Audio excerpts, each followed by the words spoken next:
तमिलनाडु की राजनीति में इन दिनों हर घंटे नया ट्विस्ट देखने को मिल रहा है। पहले सरकार बनाने का सस्पेंस, फिर फ्लोर टेस्ट और अब मुख्यमंत्री विजय का ऐसा यू टर्न जिसने सत्ता के गलियारों में नई बहस छेड़ दी है। नमस्कार, मैं प्रिया श्रीवास्तव और आप देख रहे हैं न्यूज़ 18। फ्लोर टेस्ट में शानदार जीत के ठीक बाद थलापति विजय ने अपने ही फैसले को पलट दिया। टीवी की सरकार ने मुख्यमंत्री विजय के करीबी ज्योतिषी राधन पंडित वेत्रीवेल को ओएसडी यानी विशेष कार्य अधिकारी के पद पर हुई नियुक्ति वापस ले ली है। हैरानी की बात यह है कि सरकार ने उनकी नियुक्ति का आदेश सिर्फ एक दिन पहले ही जारी किया था। अब सवाल उठ रहा है कि आखिर ऐसा क्यों हुआ कि विजय सरकार को इतनी जल्दी बैकफुट पर आना पड़ा। दरअसल राधन पंडित वेत्रीवेल कोई साधारण शख्स नहीं है। वो सिर्फ ज्योतिषी ही नहीं बल्कि टीवीके के प्रवक्ता और विजय के बेहद करीबी माने जाते हैं। बताया जाता है कि विधानसभा चुनाव में विजय की बड़ी जीत की भविष्यवाणी भी उन्होंने ही की थी। इतना ही नहीं, 4 मई को जब चुनाव परिणाम आ रहे थे और टीवी के जीत की ओर बढ़ रही थी, तब विजय से मिलने वाले पहले लोगों में भी वेत्रीवेल शामिल थे।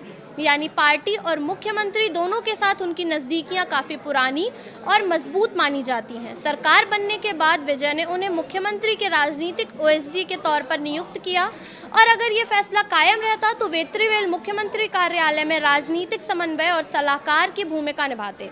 लेकिन जैसे ही ये नियुक्ति सामने आई, विपक्ष ने हमला बोल दिया। सिर्फ विपक्ष ही नहीं बल्कि टीवी के सरकार को समर्थन देने वाले कुछ लोग, सहयोगी दलों ने भी इस फैसले पर सवाल उठाए।